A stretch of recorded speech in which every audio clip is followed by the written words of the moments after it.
Good afternoon, everyone. Welcome back to the Royal News Network live stream. I'm so glad to have you guys here. It has been somewhat of a crazy week, obviously, with Harry and Meghan's reality TV show dropping. We also have just a bit of the aftermath, I guess, from the Waleses being in Boston. Then we also had the Christmas concert coming up. We just had the Swedish Nobel Prize ceremony tonight. And it's just been a lot. So, guys, welcome back. I'm so glad to have y'all here and especially to talk about the reality TV show because I'm sure you guys have some thoughts on it. And thank you so much for accommodating and coming at a later time. I know we do these a couple hours earlier, but I was busy having some breakfast with some extended family. So that was a lot of fun. So I'm so glad to see you all here. And so, hello, Lori. Good afternoon. Lori says, I'm American and I refuse to watch it and give it any added ratings. Also, adding the fact that I can't stomach watching either one of them. Shame on them both. The Lake Queen could have still been alive when this came out. Yes, and that's so sad. I can't imagine what her thoughts would have been on it. So, good afternoon or evening, Evelyn from Sicily, Johanna, Jennifer, Ritz, Kids Relevant, hello. Victoria, Phyllis, Jan from France, hello. Kristen from Denver, sunny Denver. Oh, it has been a little bit overcast where I am, so I miss a bit of the sunshine.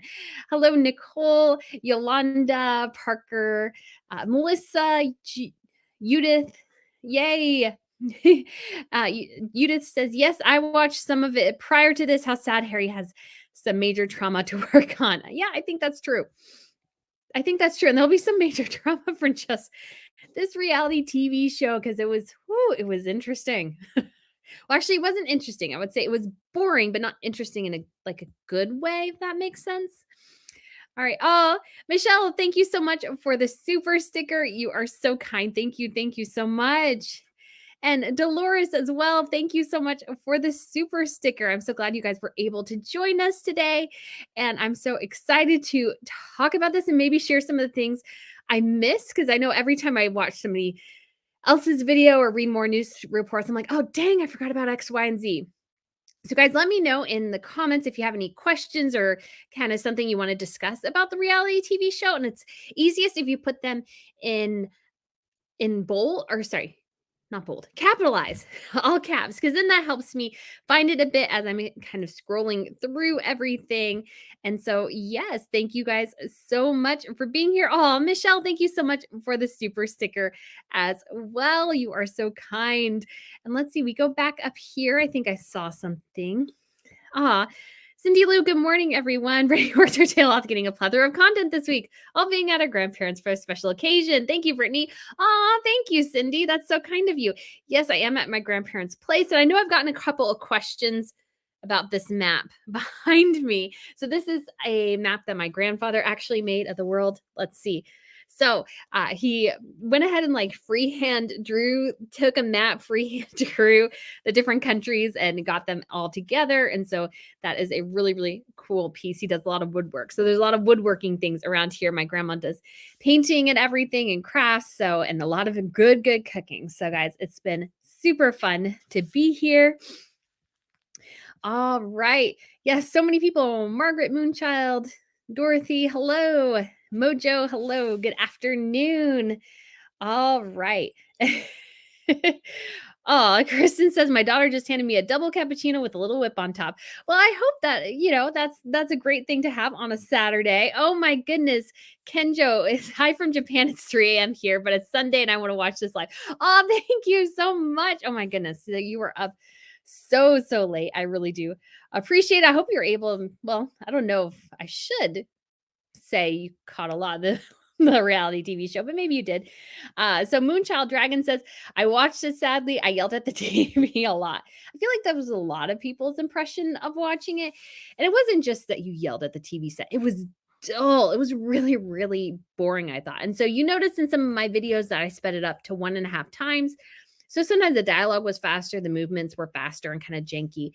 But it did help because archetypes, and Meghan takes these low, long pauses, has to be very dramatic and everything.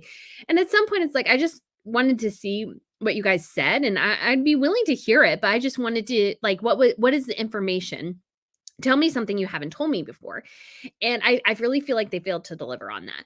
They didn't tell us really anything we didn't already know except for that weird bit about her niece, which I still feel like I don't feel like any of the palace officials would have told her to ban her niece from the wedding.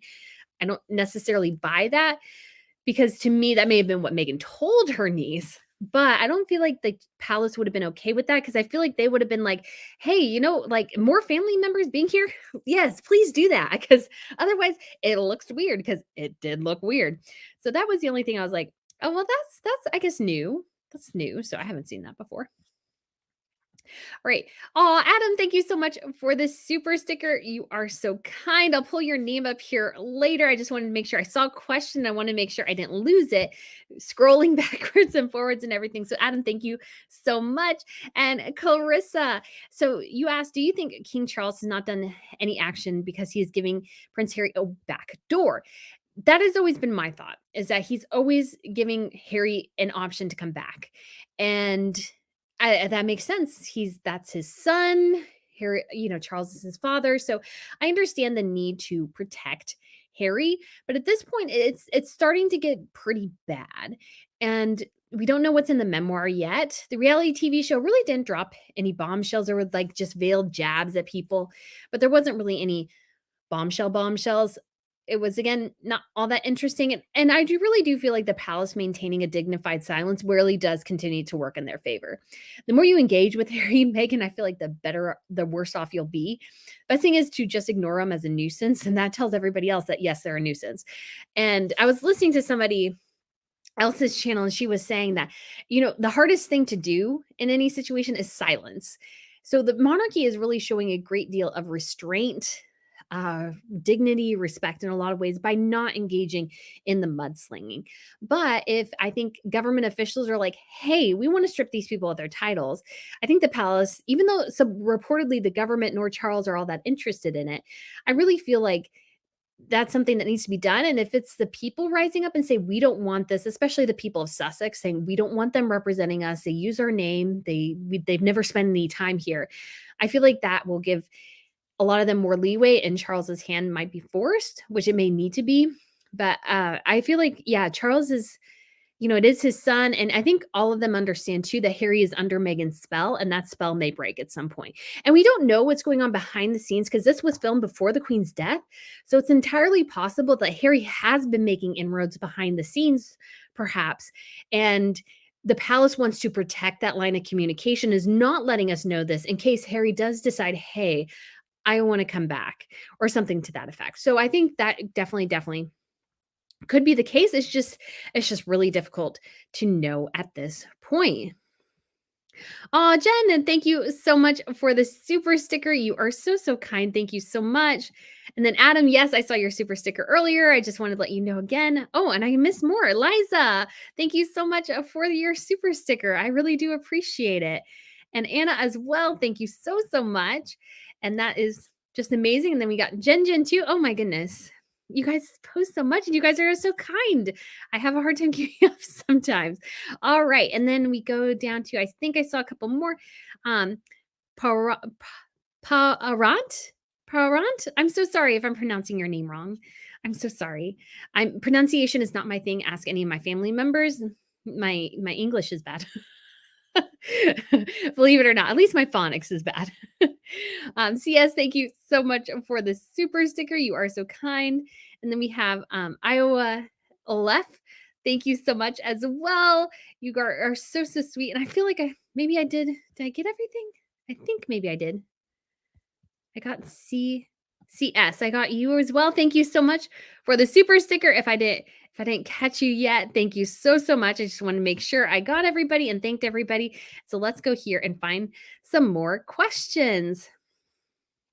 Okay, Julie says the story about how they met has changed again, and we are supposed to believe them about everything else. Yes, so that's the thing. It's like they keep changing the narrative with different things, and it's just damaging to their brand. I don't know why they continue to do it, but this is what happens when you have, I guess you could say, diarrhea of the mouth. You can't stop talking. And I think they're so desperate to make people believe their version of events that they keep having to say it over and over and over again. And then they end up changing little bits of it. I think partly just because that is what we do sometimes when we retell stories. But at the same time, they're missing some key things, and so I feel like palace officials and everything are just sorry, the public is just like, well, if you can't be consistent on something, especially how you met the queen. First it was you guys had tea with her and the corgis, then all of a sudden it was you had it at the royal lodge and Fergie taught Meghan how to curtsy, and then it was Meghan did a fake medieval curtsy that many consider rather mocking. So it's like, which is it? You need to stick with one meeting narrative, having 6 or, 3 at this point. I don't think does them any favors. Also, how they met, I think perhaps I could totally see the palace going, like, why don't you not tell people how you actually met? Because I think most of the palace people were like, yeah, don't do that. Like, that's just they I'm sure they weren't that all that enthused that he met her via Instagram because that's I'm sure that was a little bit concerning to them at the time. And I think their concerns were obviously accurate. All right, Jane, thank you so much for the super sticker. I hope you're still loving your bag. And then Cindy, thank you so much as well. Oh my goodness, you guys are so sweet this morning. Okay, so Millie, good morning, Brittany. Do you think it's possible that Harry is battered husband? Uh, I mean, I could see him being emotionally battered. I know some people have made suggestions otherwise, but I do think there's a what's the best word to it? There's not a great balance in their relationship. I feel like Megan's very much leading the charge. And again, the bit I go back to is Megan really whipping her head around and looking at Harry and just going, what?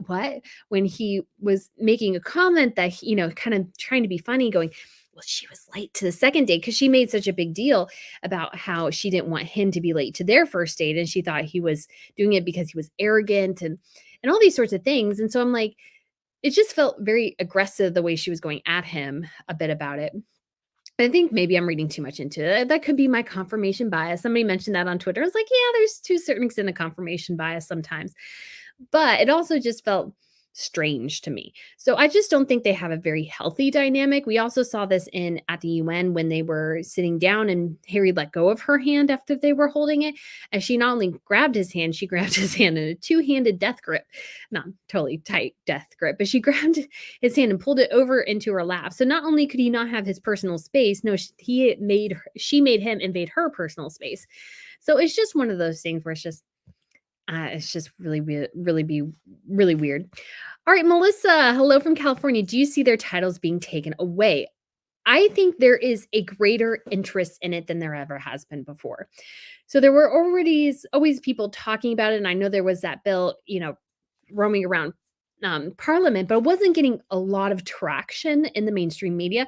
That's why I just didn't talk about it too much. Is I wanted to make sure to see what the mainstream media, and that in this case, like the Telegraph, the Times, were saying about it. Those are the two major sources that I use, just to make sure that hey, this is going somewhere. This is getting traction and everything. Because sometimes things are introduced and they go absolutely nowhere.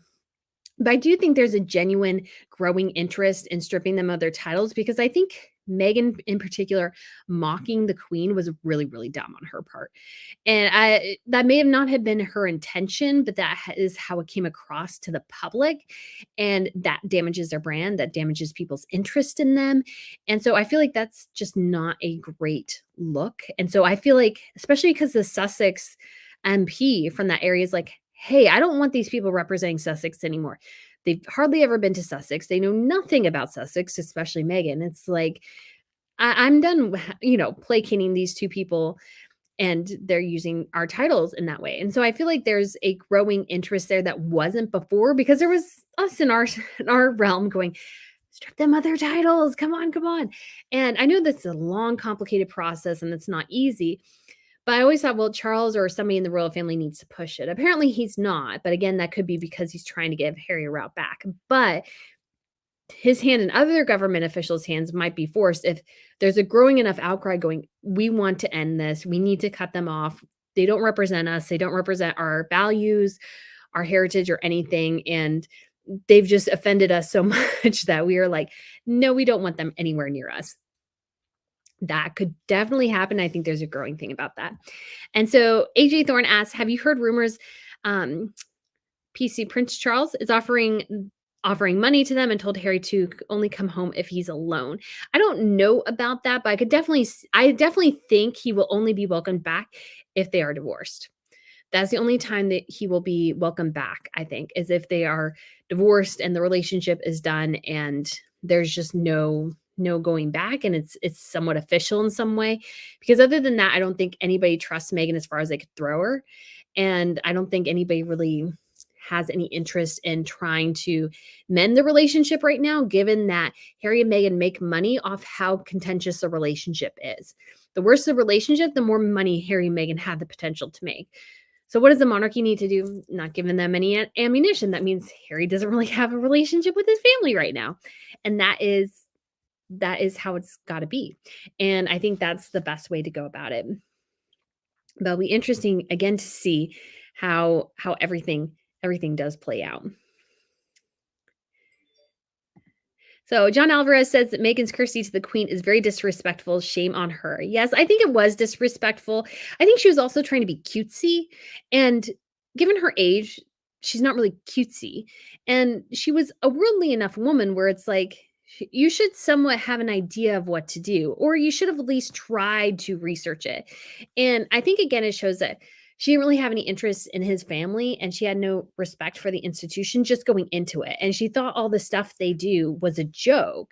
So I would hope that most women, if they are, starting to date a royal, would go, okay, I want to learn as much as I can to make sure I don't make any mistakes.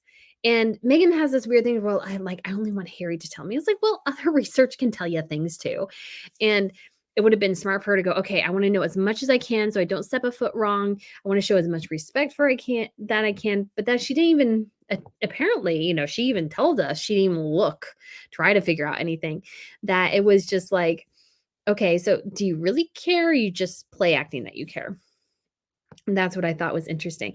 Oh, and Sol asked, "Are you watching the Nobel banquet?" I just started minutes ago. I haven't been able to watch much of it yet, and I was going to do a live stream on my Royal Fashion News, but because I'm out of town, I'm visiting family. I don't get to see them very often. I went ahead and went to breakfast this morning. Otherwise, because about the time they were going to start the ceremony is when the ladies was when it about began. But I did find a section when I was doing, trying to figure out the time that said when the Nobel Prize ceremony starts and gave you an option to submit for press credentials. So next year's, guys, I am planning on submitting for press credentials to the Nobel Prize ceremony and hoping that maybe I get approved and I think can give you guys some great coverage. All right, let's go. Ooh. Oh, so many comments. All right. So Coffee Cake, thank you so much for the tip. You are so kind. So you said I thought Harry was going to be like Dr. John Carter, Noah Wiley from ER going off and saving the world. Boy, did I call that wrong. Yes, I think that a lot of people did think, and Harry, I think, thought that they were going to go off and they were going to, I don't know, save the world. That could have been entirely what he thought. But they didn't do the necessary groundwork, I feel like, to really make themselves what they needed to be in order to make that successful. And they just came across, especially once you add in the deals with Netflix and Spotify, it just becomes, even if you're doing something altruistic, there's always a question of, do you have cameras there? Do you have microphones there? Are you filming something? Are you recording something? Are you going to do this later? So, for example, Harry went to Pearl Harbor. I have no problem with Harry going to Pearl Harbor. But then he goes, and it's on Veterans Day, and he goes and tours the USS Arizona, and he's with official military officials. And then, wouldn't you know it, a picture of that shows up on Archwell. And especially the one where he's walking in saluting, walking on the red carpet saluting other military officials. I'm like, no, that's not right. That's not right. I don't want a prince with no country who represents nothing but his own business interests getting 5-star treatment at my military base for my soldiers. No, they have better things to do than humor him and his delusions that he is still a royal. Because what I feel like they're doing, and I don't like, is that I feel like they're becoming or trying to become royals of America. And it's like, that's not we don't have royalty here. you can live here if you're royal. I have no problem with that. Princess Madeline lives here in Florida. Prince Joaquin and his wife Marie are moving to Washington, D.C. from Denmark. So I have no issue with royals living here. What I have an issue with is you acting like you are royal of America when we fought a war over this like 250 years ago. And yeah, no, that doesn't work. But I feel like again they're stuck because they wanted this half in half out thing. The monarchy said no, and so they're scrambling trying to figure out how they can, I guess, fix it or make themselves royal here. And it's like, but that's not how it works. You need to actually have something you're doing. You need to have a brand, a base, a talent. You need to develop content, something. You can't just constantly trade off your royal titles because it has a shelf life and it's already hitting it pretty quickly, I think. Rebecca asks, why disrespect the good people of Dumbarton? Yes. That's a great question, especially when it comes to Harry's title, the Earl of Dumbarton. That could be the title that he has. And I think the reason he doesn't have that is, well, we've been told that Meghan and Harry didn't like the fact that there was dumb in it, and they were worried he would be teased. And I think a big portion of that, he could have been definitely teased in the UK, absolutely, in UK schools. But I think Meghan, her grand plan was always to get Harry to the United States. I didn't think that at first, but now I'm pretty sure that was always her grand plan. And so she wanted to do that, and she knew the kids wouldn't understand it. And I think she was hedging on the fact that Harry would, once Charles became king, their children would automatically become Prince Archie and Princess Lilibet. That hasn't happened. And I think the palace is still waiting. And I think, again, you could read the letters of patent as stating that unless you are born the grandson or grandchild of the monarch, then you are entitled automatically to titles. But if you are not born as the grandson or grandson of the monarch, because they're born the great grandchildren of the monarch, it's not something that can be enacted retroactively. So ergo, so sorry. Oh no, this is something I learned, I think, in elementary school. Too bad, so sad, love dad. You can't have that. so we'll see how that all comes together. Oh, Jessica, thank you so much for the tip. You were so kind. H lost his personality. You said it's a puppet. It's so sad.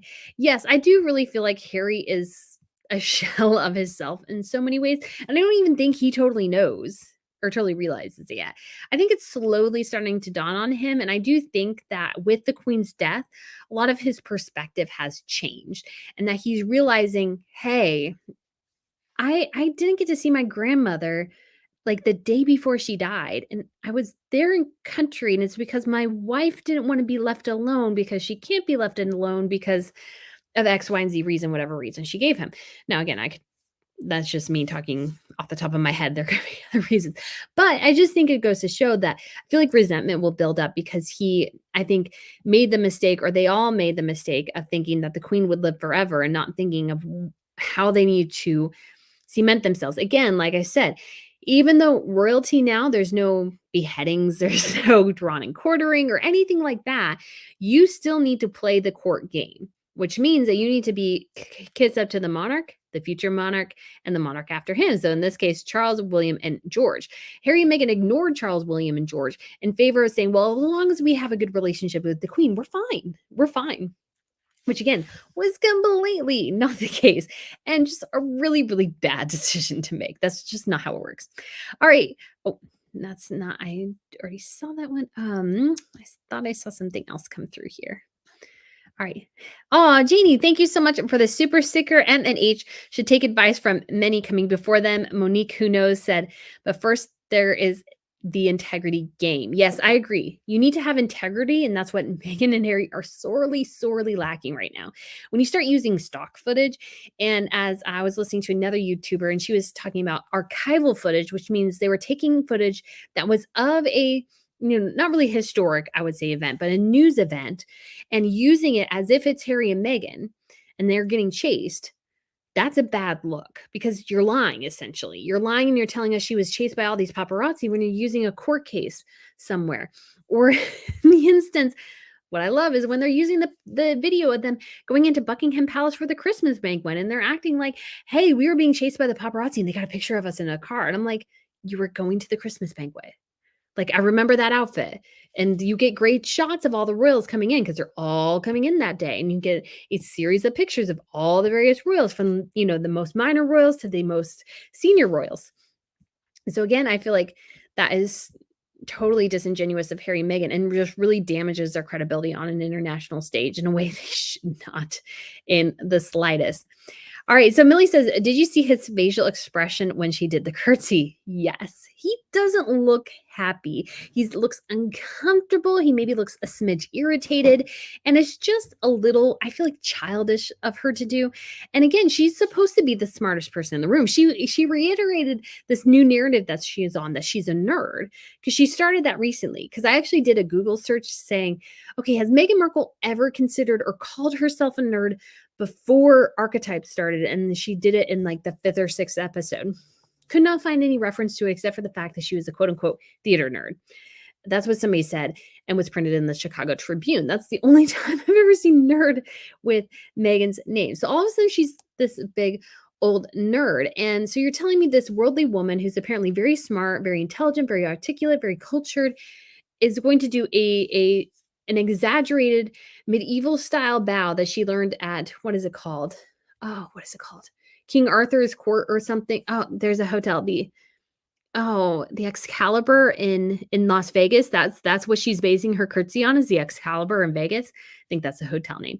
It's like, yeah, that's probably not the best idea in the world. And I thought you were smarter than that. So that was rather interesting, I thought. And I was like, oh, like it was just so ridiculous. And I felt like over the top. And I feel like rubbed people utterly the wrong way. It was so bad.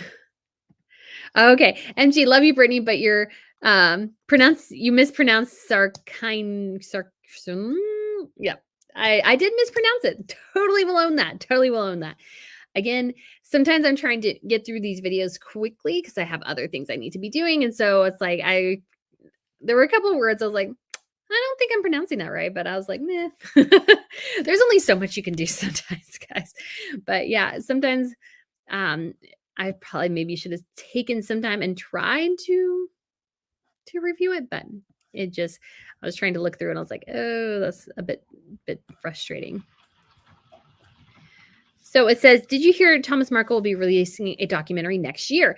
I haven't heard that. So I have mixed feelings on the Markle clan because to a certain extent, I do get that they were ostracized unnecessarily. I do feel like that was the case.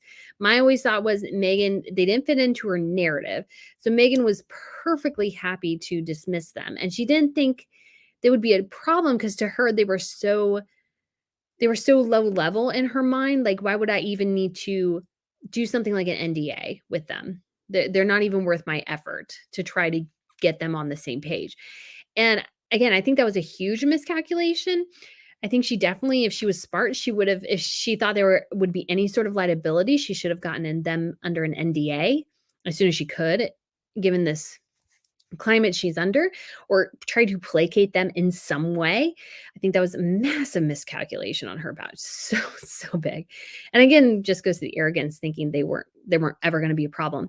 And so I don't know if necessarily if I'm 100% on their side, but I'm also like, I think a lot of what they're saying is to a certain extent the truth, but I'm also just a little bit cautious of them too, because they do have a financial incentive as well. Everybody in this situation to a certain extent has a financial incentive to talk.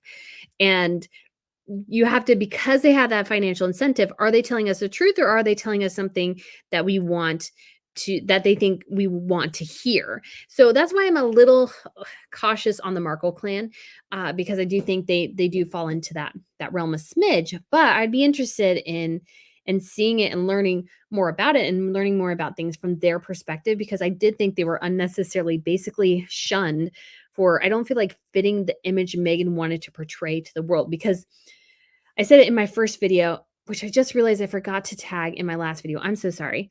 I'm still getting used to, like, because you can link a video in a video, and I just totally forgot it. That I really do think that she, now where was I going with that? Oh, that she wants to, she in her mind, everything should be this, we should always see and we should always believe the carefully curated Instagram image that she puts out there. That we don't believe that is really difficult for her. And that's what she always wants to change. And the Markle family didn't fit into that. They weren't the Instagram image she wanted to portray to the world in the lead up to her and Harry's marriage. And so I think she dismissed them. And so that's what I think in that situation. So I think yes, they do have things. I'd love to hear their side, but I'm also hesitant about them as well. All right, Jane Kelly, where is the footage of paparazzi actually chasing Meghan? Apparently, it doesn't exist. Their footage of them looking randomly out the car going, oh my gosh, there's a guy on a scooter. I was like, you guys look like nincompoops twisting around and trying desperately to find this person on a scooter. And maybe he was there, but I think again that they've used entirely stock footage or archival footage for this tells me it doesn't exist. You guys don't have it. And if you guys don't have it, then I don't think you can make the argument you're trying to make. And that's a huge problem for you. Not a huge problem for me, but a huge problem for you. All right. All right, Elsie. Oh, hi, Brittany. I love my t-shirt. I did not watch the reality. However, I heard they talk about Brexit and the Magna Carta. What is your opinion about the historians they invited? So I'll go down. Oh, then I lose my spot in the thread. Oh, goodness. But I thought this is a good thing to show. Yay. And yeah, I'm so glad you got your t-shirt. Still just a little bit worried about this at times because like, oh my gosh, I just wanted to make sure they went well and that nobody had any issues and that they loved them because that was to me the most important part. But so when it comes to the Commonwealth and I don't remember if they talked a bit about the Magna Carta a lot. I don't really totally remember that, but they talked about Brexit and the Commonwealth and everything. And I just thought, well, you're telling a very one-sided view. All those people very much are anti-Commonwealth. They are, I guess, what is the word I'm looking for? Anti-racist historians. And so they have a very skewed perspective. And I don't feel like they portrayed the history well because why are countries still with the Commonwealth? Well, because it benefits them financially to do so. You want a good trade agreement. And if you can get a good trade agreement through the Commonwealth, not only with the UK, but with several other major countries, why wouldn't you be a part of the Commonwealth? It's a voluntary organization.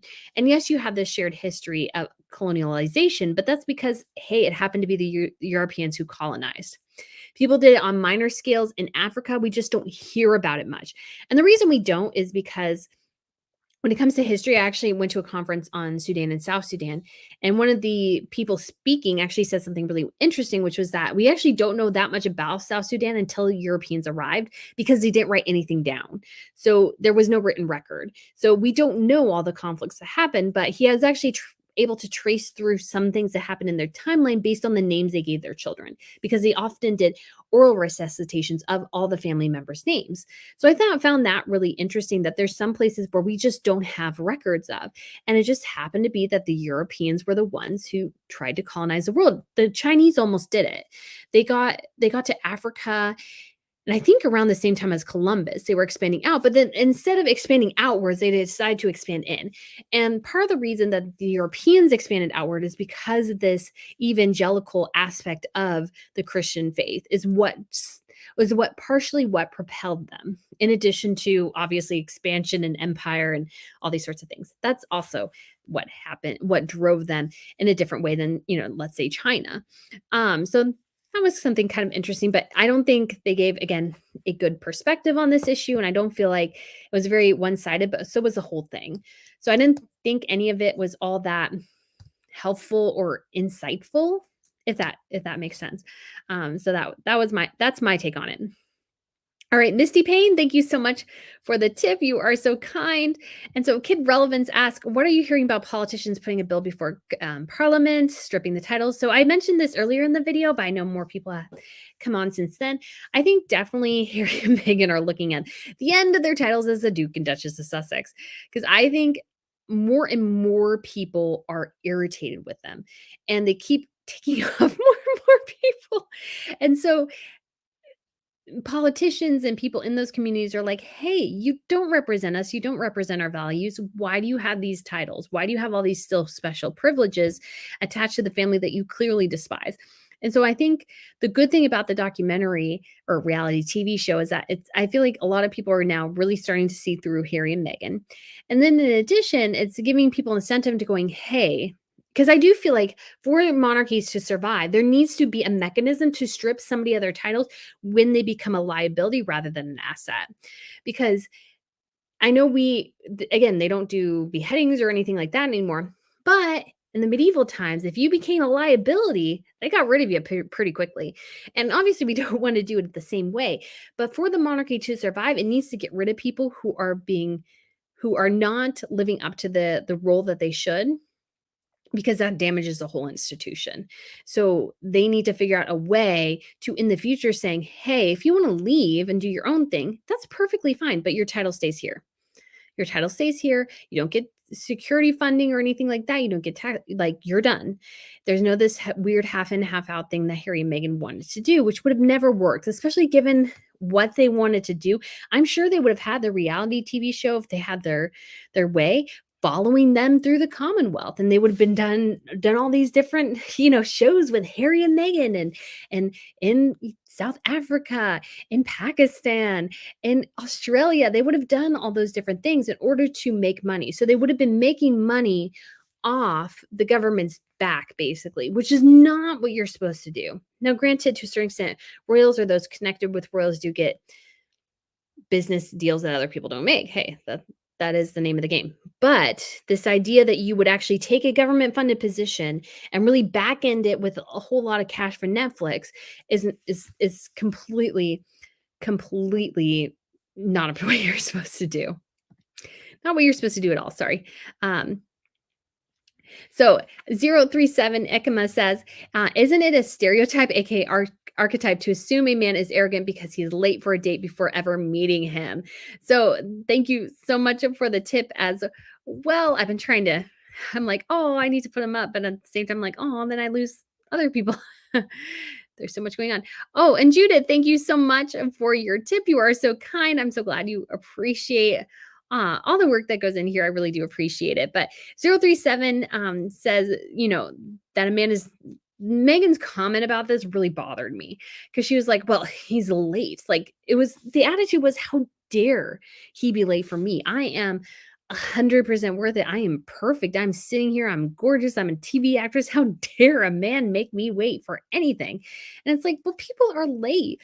Granted, he is a prince, so he is somebody of a higher status than she is. So obviously, he could have been just, saying, well, I don't really care about meeting you. So ergo, I'm just going to do my own thing and then arrive whenever. But, people do hit traffic. There's nothing, the idea that she was going to just totally dismiss him because he didn't arrive on time for her is a little ridiculous. And I did think very arrogant. I thought too, she thinks very highly of herself, because it was like, how dare a single man ever make me wait? No man should ever make me wait. And I'm like, well, people are late, and sometimes you need to wait. That's life. Phyllis Ware says, will their children be able to come into the royal fold when they become adult? So I didn't add this, but I did cut the clip of it briefly. Although I don't think it's very good, because I remember watching it. It didn't look very good. Megan was like, oh, I'm so glad my children can be a part of this. I know my children will be part of this historic institution. I may actually have it here. Let me see if I can find it here in a second, because I was like, oh, I'm so sorry. That ship has really sailed. That ship has kind of sort of sailed now. That you think your kids are going to come back and, like, they play this historic role. And I'm like, not so much. Not so much. So it's not. So it should have been something. Oh, it might have been this one. Okay. Let's see if we can do a screen and screen, because I think this one is short. So if you guys don't know, I tend to keep my clips always around 15 seconds because that doesn't hit copyright. So this is about 8 seconds long, and I don't think. And obviously, I actually saw this on my iPad. So I was filming it on my iPad from my phone from my iPad. So let's share this real quick here, and you can listen to this.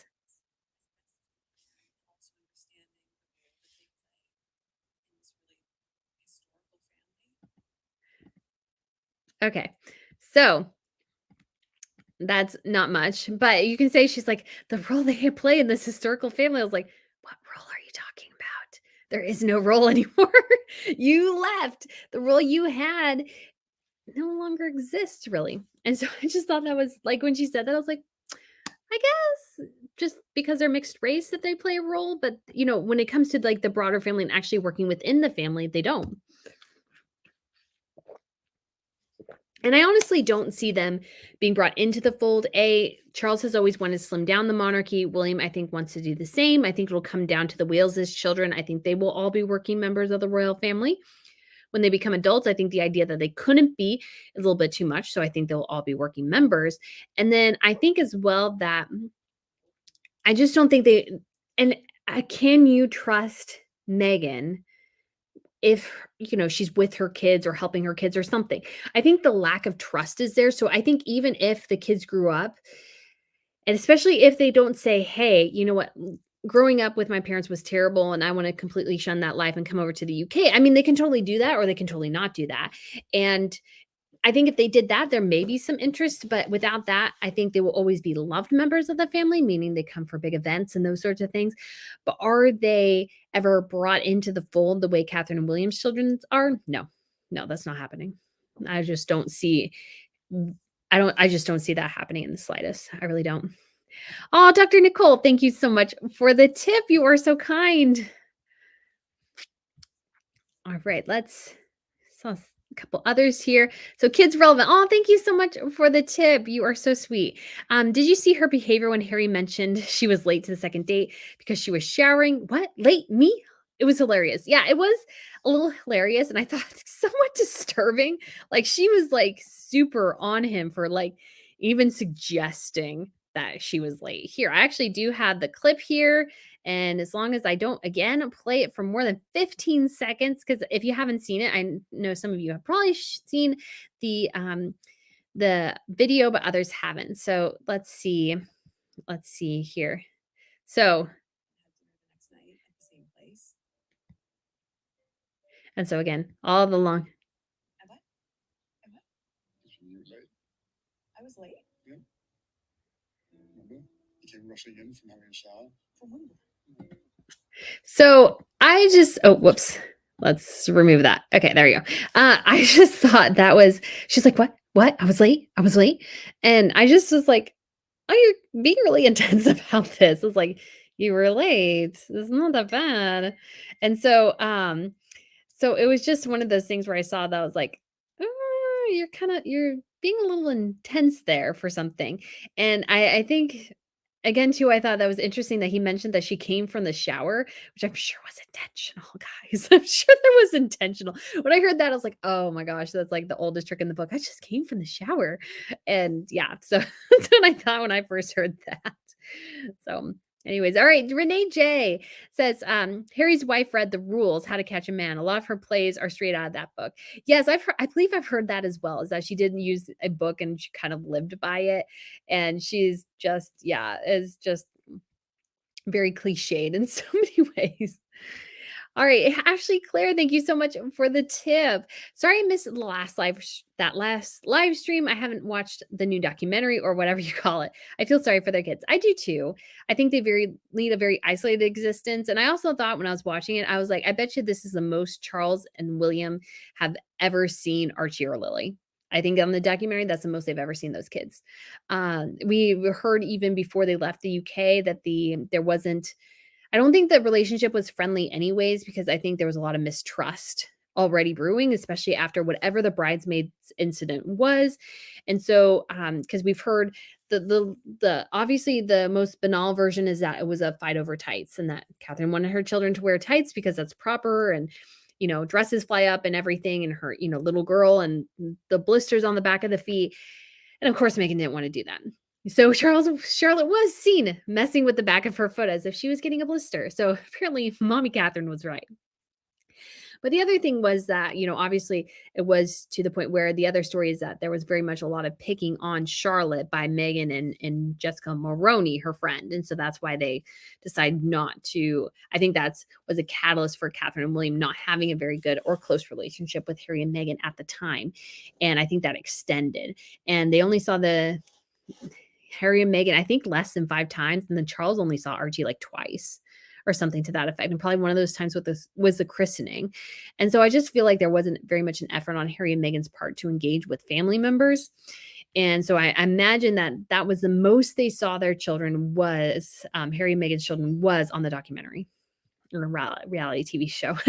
Janine Burke says, thank you so much for the tip. Medieval times is a cheap tourist trap outside of theme parks. Food is bad, acting is bad, smells like horses. Meghan use of describing meeting the queen is a worse insult than most realize. Good work, Brittany. Oh, thank you. So yeah, I did think it was a bit of an insult. And again, it just shows that she was just laissez-faire, didn't care, didn't want to try to learn about the royals, or she was dating this prince. It's like, wouldn't you try to see that maybe at one point you might have to curtsy to somebody in the family? So it might be a good idea just even to be respectful of the queen, not just you didn't want to do it because you're American or whatever. It's just you wanted to show respect to your partner's family. You want to show respect for a woman who served for 70 years on the throne, or almost. Wouldn't you think you would be interested in trying to learn how to curtsy, just to be somebody who is showing that you are interested in who they are and their family traditions and everything? But again, Meghan didn't care. So I think it was very much mocking. And again, that's why Harry looked so uncomfortable, I think, is that he was just not that interested. So Susan asked, could you play a clip of Doria's remarks? What did you think of them? I can hear it in a second. I think it's interesting because I just watched her and I was like, I wonder if she fed a lot of Meghan's thoughts about the issue being related to race and not Meghan's like work and behavior as a royal. I thought maybe that would be somewhat interesting. So I'll see if I can pull a couple of clips of her, because I mean, honestly, I didn't think she was that interesting. And this has always been my thought, and I know this is just me, but I always thought that Doria, she does this because she also is getting something out of it. She's not just doing it because she's a better parent necessarily. Is she's getting something financially out of her relationship with Meghan? Because I feel like every relationship of Meghan's is transactional for the most part. And I can't see, because her mom like disappeared for a lot of her time in her childhood. She was like left Meghan with Thomas and went and did something apparently. And I feel like there is a time period. I thought it was really interesting when they were talking about how Meghan lived in a mostly Black neighborhood. They showed a picture of her with a bunch of children. They were all white. So I'm like, so did you live in that neighborhood or did you not live in that neighborhood? Just again, it's just that consistency issue of what is the story? What is the truth here? Because I feel like we're getting three different sides, and that doesn't work. All right. Dr. Nicole says, did you read yesterday the MP saying that he will block it? PM said he will block attempts to remove the title. Not sure if it's valid. Also, are they challenging Tom Bower's book's claims of how they met? Great show. Thank you. Yeah, as far as I know, thank you so much for the tip as well. As far as I know, they've never ever challenged Tom Bower's book publicly. I don't think they will. And again, it could be, we have 6 different versions of how they met. Totally possible. We have 6 different versions of how they met. And I don't think it's necessarily a good thing. But that the PM will block it, I feel like is a bit disappointing. I feel like he does need to, it may be something where they're just more concerned about other things. But I think this is, again, an issue you need to consider, because Harry's, not only is he mocking the royal family, which is your head of state, those are your heads of state that he's mocking and Meghan is tearing down, but they're also just your cultural institutions and everything. It's like, you need to take a stand here and say no. And I think it'll be, again, better for the future of the monarchy if it's something to the effect of, if you're a liability, we'll cut you off. You cannot do your own thing and be part of this, because the monarchy it's representing something bigger. It represents the UK, the Commonwealth. The King Charles is head of state for like 12 different countries or something like that. And so this cannot be something where you just sit on it and hope it gets better, because it won't get better. Because Meghan, I think, is somebody who is incredibly interested in dragging this out as long as humanly possible. All right. Baroness Boomer says audience score stands at 12% right now. Yes, I do think that was the last I saw it as well. Which I do think is funny. I don't think it's done very well. I don't know if you guys have checked out my latest video yet. It's a huge miscalculation, because I feel like Harry and Meghan, this was a massive miscalculation, because the more people see them, the less people like them. So they really need to go away for a while and then come back. And I've always said that, and I think that is the best way to go. Oh, sorry, I forgot. Okay, Connie, thank you so much for the super sticker. You are so kind. And then healing mind and body. Oh, thank you so much for the tip. You are so sweet to do so. I really do appreciate it. Thank you so much. All right. And I think I saw one more. Oh no, that's already what I already got. Okay, so we will go searching for new things. Oh, Janie says so she wants her kids to become working royals. Yeah, I think she does. I don't understand Meghan Markle at all. I really don't. I just don't. Just look at her sometimes and go, what? What? How are you thinking this would all work together? Because it just took some understanding of history, of culture, of, the UK. Like, if you'd spent some time trying to learn more about your husband's family, his country, and everything, like, you might have come out of this somewhat unscathed. But again, I think it's this perspective where she thought she was perfect and she thought she was right. And I don't think that ended up being the case. So I think she's made so many massive mistakes, of like dumb mistakes that you should not have made as a royal. I think things I would not. I mean, I get it. I'm a bit of a royal nerd. I've learned a lot about royals, but things I don't feel like I would have done. Because again, it's about taking time to understand something that is very complicated and also very archaic. And even Catherine, I feel like it took her a good 5 or so years to really truly find her footing. And it might have taken the same amount of time for Meghan, but she didn't. I don't think she ever wanted to. A and B, she never took the time.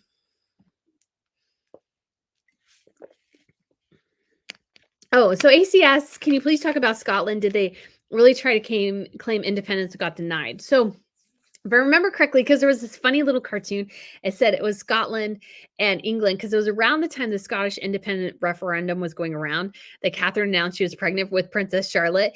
And it was the top that says Scotland is like, I'm leaving. And then the bottom was England and Wales going, I'm pregnant. So I thought that was pretty funny. So that was rather interesting. So Catherine obviously was pregnant with Princess Charlotte at the time. So the royals, I felt like really they were obviously trying to figure out what the future might hold, and or the Scotland was, and the referendum didn't end up going through, and so that was kind of I would say flopped. And I think if I remember correctly, Scotland has oil, a bit of oil. So they may be able to survive on their own, but the smaller country you are, the more challenging that is. And especially I feel like so much of Scotland, their support is balanced by the UK and everything and the power of, the England and stuff. So could they be independent on their own? I honestly say I'm not sure. I'm not sure if they could. But that was something they considered, and I know there's been still, rumors and thoughts about that as well, and that, Nicola Sturgeon has considered pulling that up again.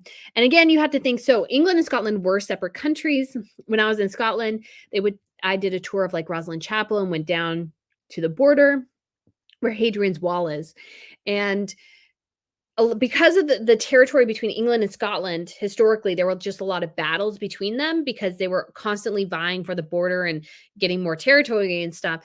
There were a lot of fightings, and so a lot of the churches and castles got kind of annihilated between, especially in those border regions, because they were just hit by cannon fire and everything else as fighting would go on. But England was unified with Scotland when Queen Elizabeth I died. So she died without an heir. And I forgive me, I don't know if she tried to set something up or she always knew this would happen. But James the First of Scotland. He might not have been James the First there, but he was James the First of Scotland, or sorry, the United Kingdom. So he ended up inheriting the throne because he was the next in line. And I believe, if I remember my history correctly, he was Mary Queen of Scots' son. So even though Mary Queen of Scots and Elizabeth I did not get along, it ended up being that Mary Queen of Scots, her son, ended up taking over. So they united the kingdom. So that's why in Scotland they have, I think it's the stone that the Charles will sit on, like the throne is there. There's a stone underneath it, which is the coronation stone associated with Scotland, historically with Scotland, will be brought down to London for the coronation. So that's, I realize, complicated story, but yes, so they are united, and there's been efforts for independence, but they've been united since 1600s. So again, disentangling, you have the modern world and everything, disentangling all that would be complicated. And I don't think really it would be as beneficial as I think somebody like Nicola Sturgeon would want it to be. So let's see if I thought I saw something. Okay. All right. And so just as I'm looking for something here, we'll play this little clip of, let's see. It's not, nope. Okay. I gotta remove this, stop screen, and share screen again because one of you guys did ask for Doria what she said. So here's some of bit of her stuff. Oops, sorry, I'm pressing the wrong play button. There's my finger, guys. Do you remember when I told you she was dating? I do. And when she told me, we're on the phone, and she says, I know, where's Harry? And I started whispering, oh my God. She said, you can't tell it. And so it was from the beginning, it was very small. So, oh, crud, I forgot to share my screen. I'm so sorry. I'm like playing this and nobody's there. I'm so sorry. This is what happens when I have just one screen. I'm like, I'm playing this for myself. And you guys, so sorry, guys. Well, at least you can avoid seeing my finger press the play button. So that's good. So again, so sorry. So we'll play a little of this bit now. When I told you she was dating? I do. And when she told me, we're on the phone, she says, I know, where's Harry? And I started whispering, oh my God. She said, you can't tell it. And so it was from the beginning, it was very small. So sorry, I'm just stopping it there for a second. So again, that 15-second limit. So, and then we'll just finish it out here.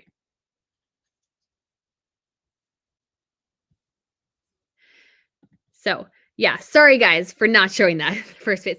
But I just did think it was interesting because I was watching her and I was just like, well, I thought Meghan didn't know anything about the royals and that her family was just kind of curious. And then she's telling her mom and she's telling all these sorts of people, all her friends about Harry and Meghan. This was one of the most interesting pictures. So she was telling everybody about Harry, but I don't feel like Harry was telling a ton of people about her in his circle. And I think that's partly because Meghan probably I don't think wanted him to tell people much about her because I think she kind of knew that she would not be well liked.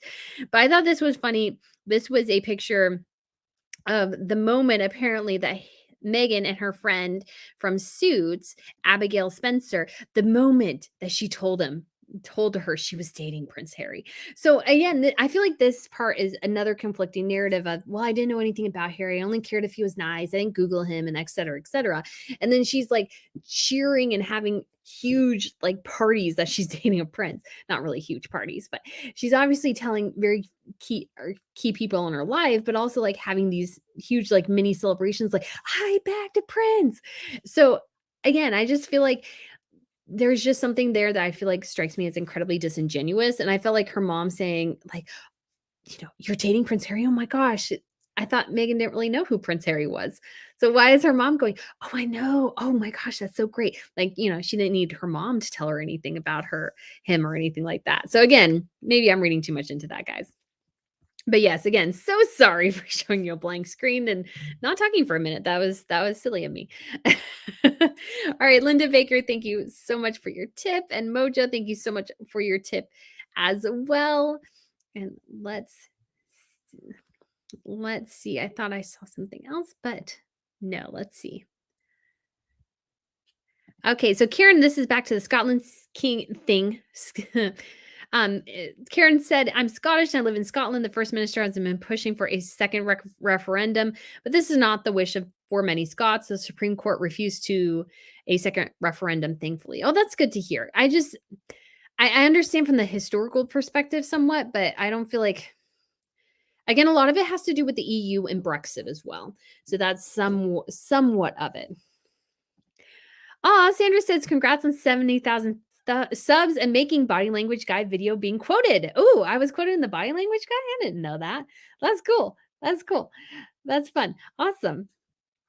I definitely have watched some of his things. Obviously, he's really great, I think, at reading body language and just some of the ins and outs of protocol, though, is interesting too. So that's why I was like, I can't read the body language, so I leave that to him.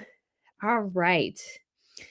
So let's see if I have missed any other questions here. Aw.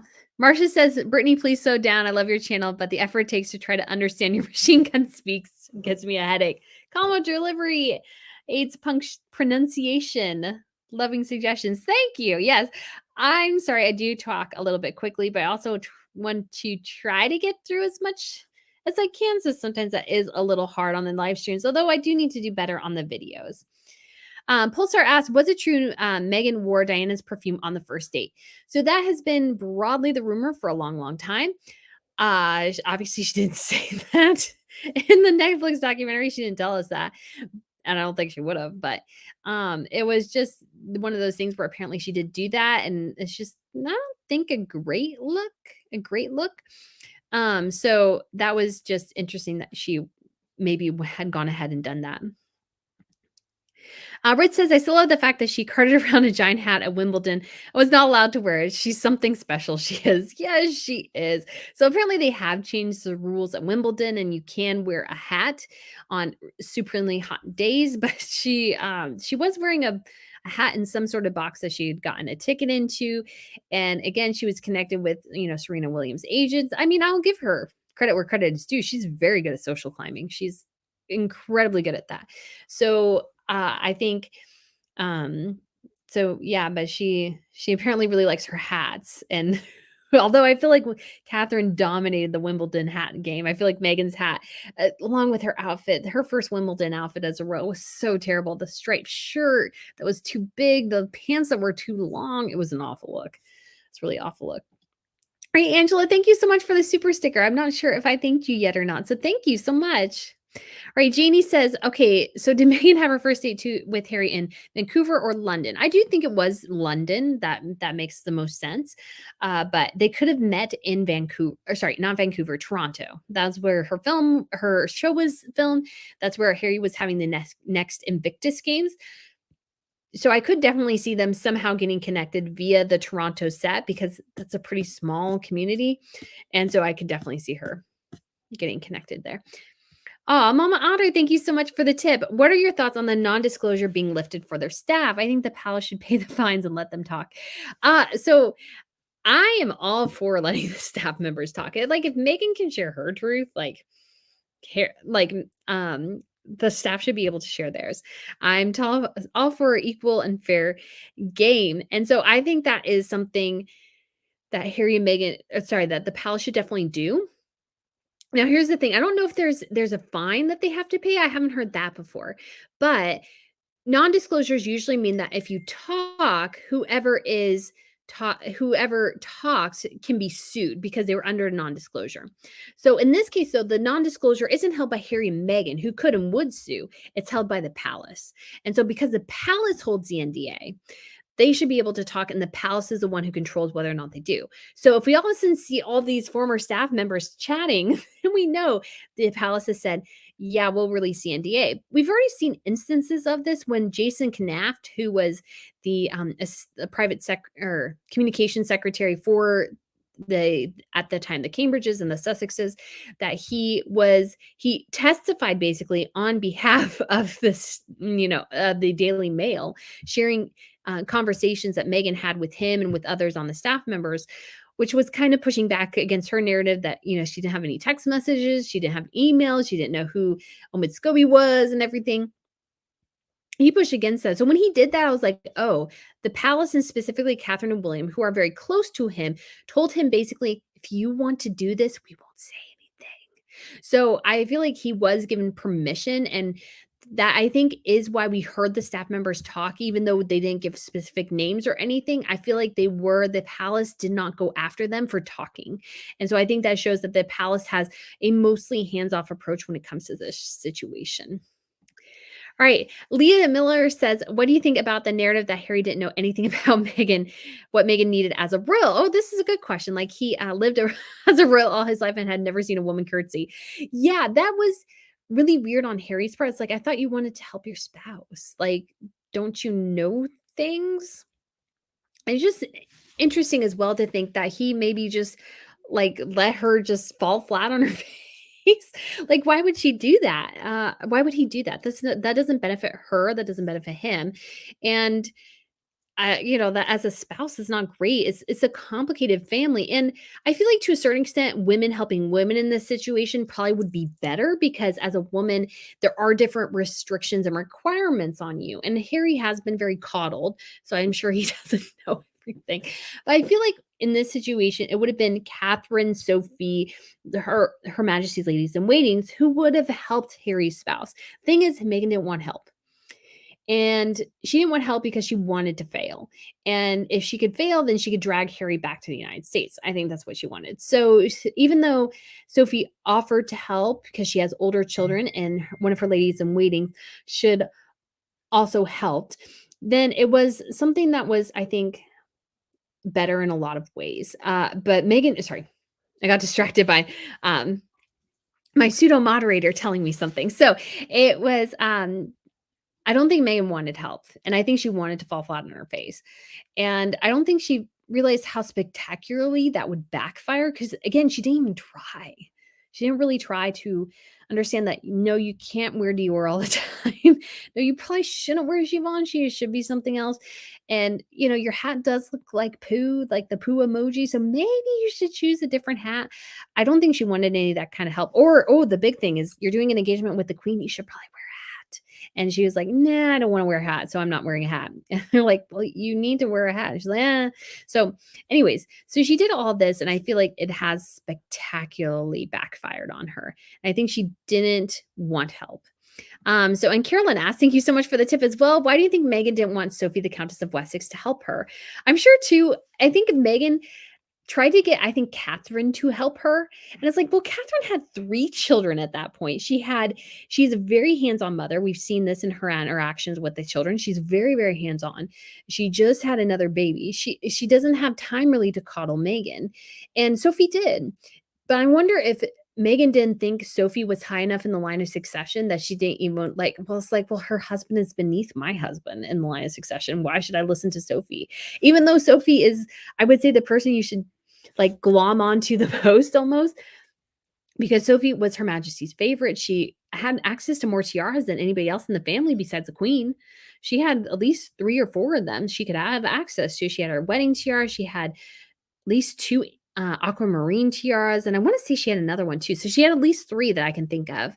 And most women in the family didn't have quite that much. So I feel like Sophie would have been a great asset and a great help to understand the family and because she had been in there a lot longer and she did not have the additional things going on in her life that Catherine had with having very, very young children and being the future heir. She had a lot of things on her plate. And I'm sure Catherine would have helped her, but not quite as hands-on as Sophie could have. But again, I just don't feel like Meghan wanted to learn. And I was told by my sister who's helping me moderate a bit. Some of you guys were asking about Pippa. So Pippa is currently at her is being boarded. So she's at a vet though. So she is hanging out with my parents' dog Maverick and my sister's dog Bella. And so there are 2 little dogs and 1 big dog, but he is really, he's 10 years old now. He's so sweet and he's so, so gentle with the little dogs. And so I'm sure he is keeping a very, very close eye on them and watch on them and giving them that extra little pep they need because they're both small and that he can be, that they can hang out together. But her elbow is doing well. She had surgery on it. And so we've replaced the cast and she has a new one. So hopefully in, in 6 to 8 weeks or so, maybe we'll get in a better spot. And did I answer? Okay. Yeah. And Kath Wells, thank you so much for the tip. Can UK-based fans come and join your tour next year if we send you an organizer's fee, please, on the day trips? I think so. I think so. I don't think there's a restriction on it. So if you guys want to join and it benefits you because you don't have to pay for air travel and you can come hang out in London and do the because on the first day, because most people, at least from the United States, arrive at least in the morning or afternoon, we could go to the British Museum, which is right across the way. It's like the hotels are literally right next door to the British Museum and it's free. And so that would be a lot of fun. And then the next day we're going to do a bit of a bike ride. And if you can't do the bike ride, we can totally figure out something else. And then we'll go to Westminster Abbey and the Buckingham Palace. And then on the next day, we'll go to the Tower of London, St. Paul's Cathedral, and then over to Kensington Palace. So I think those will be super fun to do, and it just would be so cool too because it'll be right after the coronation. So most of the coronation regalia should be back in the Tower of London because that's where it's kept. And they have removed St. Edward's crown because that is the one they have to refit for Charles's head. It is almost weighs 5 pounds. It is solid gold, so it's very, very heavy. So they'll be reformatting that. And then we'll go to the English countryside and the Cotswolds, which is like everybody talks about that. I've never been to the Cotswolds. It would be so fun. And it will be, I think, really picturesque and awesome. So I'm looking forward to it. So as far as I know, the answer is yes. But if you want to, I can definitely go ahead and reach out to the team there too, just to double check. But as far as I know, all you need to do is get yourself there, and then if you pay for the organizer's fee and everything and all the activities, and then you can join that too. All right, Nina, first live. Thank you so much. I'm so glad. You're best at getting info. I mean, at 30 minutes before I wanted to break my TV. Oh, that's so good. Thank you so much, Nina. Yeah, it was rough going watching it.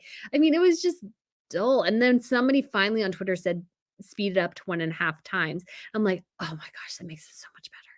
Because it was just not interesting. And I kept waiting. Okay, are you guys gonna do something interesting? Are you gonna do something interesting? They kept rehashing old things. It was like, well, we like everybody wants to know the intimate details of your first date. It's like, no, we don't care. I really don't care.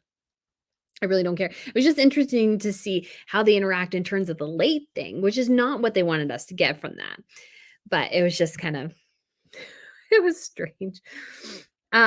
So Stephanie says the journalist that did the engagement interview said behind the scenes off camera, Harry told her that he had explained absolutely everything to Meghan about being royal and the publicity. Yeah, so it's like, so which is it, Harry? Did you explain it to her? Did you not explain it to her?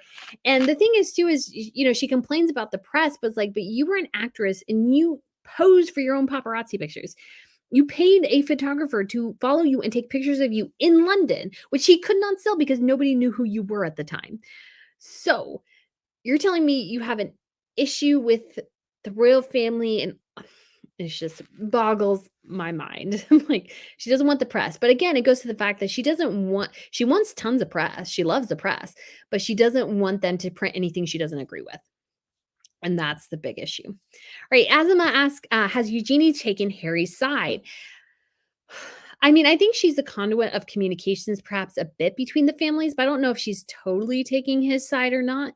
Again, if that I was her, I wouldn't do it just because I don't think it's smart.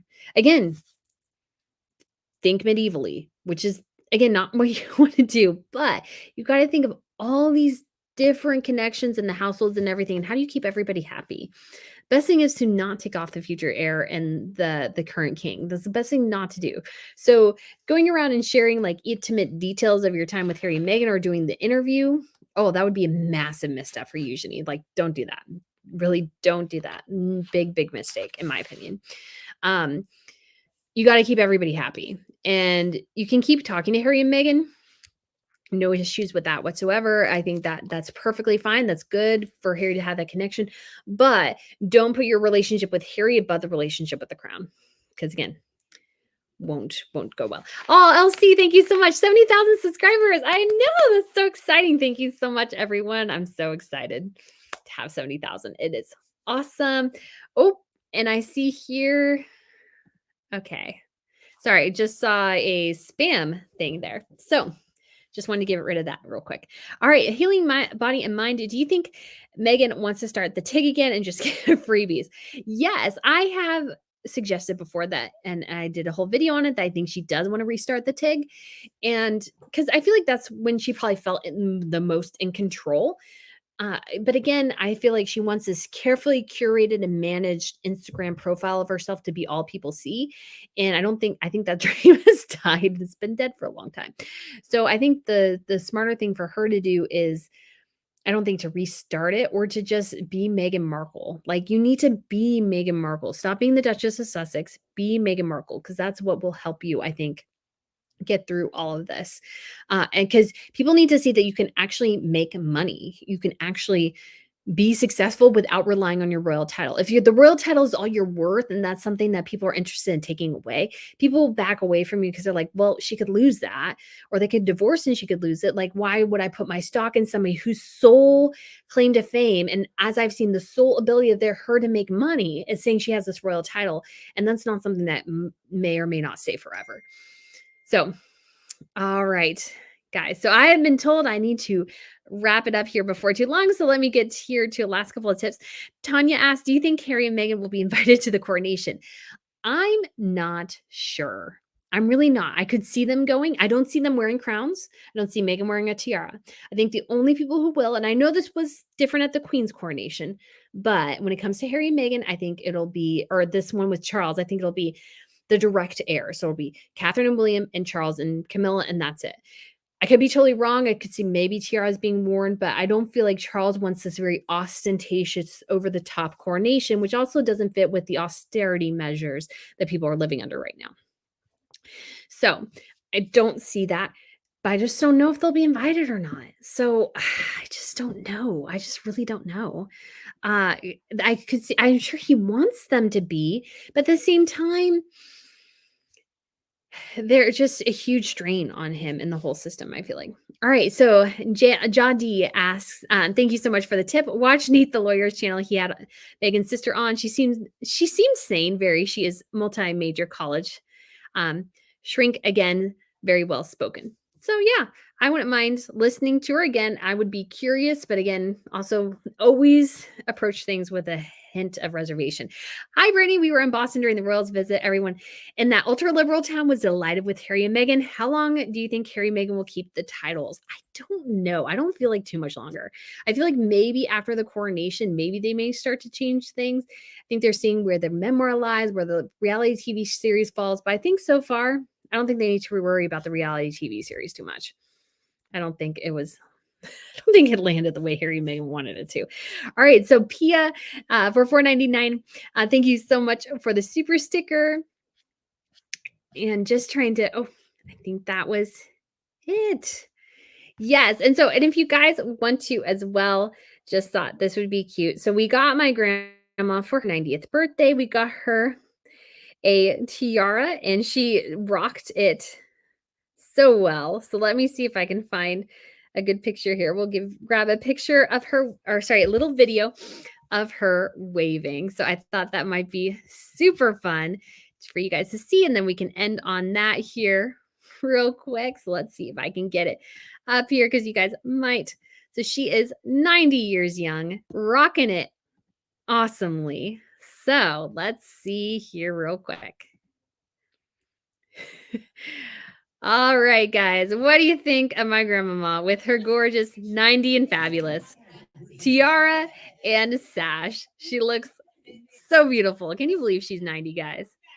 She is gorgeous, and so she still makes amazing food, and she still works so hard for us. So we love her so much, and so it was just so fun to be here with her and spend this day with her.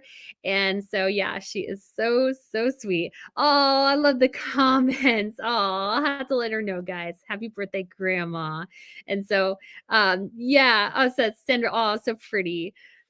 Oh, love your grandma. Happy 90th. Lovely grandma. Oh, thank you, Stephanie. I'll have to let her know. They're actually watching upstairs. So they thought, oh, we'll show Brittany's live stream. So it'll be, I'm so glad you guys were able to see her. And my grandpa will be 90 next year. They've been married 70 years. So very much like the Queen and King Philip. So it's just so sweet, guys. So guys, thank you so much for joining me, especially at a little bit of a different time. I so appreciate you guys. Thank you so much. I look forward to seeing you guys again so soon. And if I missed any tip or anything, I'm so sorry, guys. I was trying to follow the best I can, but if I missed something, I do apologize. And guys, thank you again. And I will be reviewing the next 3 episodes of their reality show here before too long. So guys, thank you so much for watching, and I look forward to seeing you again so soon next weekend for another live stream. All right, bye.